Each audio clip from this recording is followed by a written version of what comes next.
Dans cette séquence, nous allons faire deux exemples d'application sur le calcul des formules de dérivation de cosinus de AT et de sinus de AT.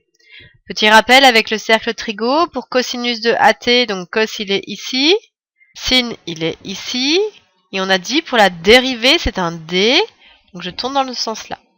Donc dérivée de cos, ça va être ici, ça va être moins sinus, et on a dit dans la séquence précédente que comme on avait AT, je dois multiplier par la dérivée de AT, c'est-à-dire A.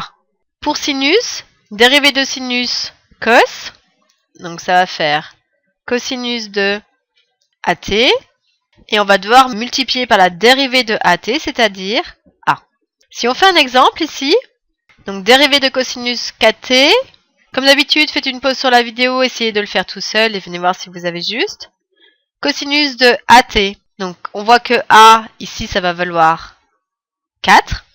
Donc si on applique, dérivée d'un cos moins sin, donc ça va faire moins, j'oublie pas de multiplier par la valeur de A, fois sinus de 4t.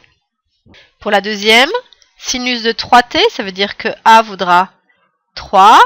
Donc dérivée d'un sinus cos, donc ça va faire cosinus de 3t, et j'oublie pas de multiplier par dérivée de 3t, 3. Donc la dérivée de sinus de 3t sera 3 cosinus de 3t.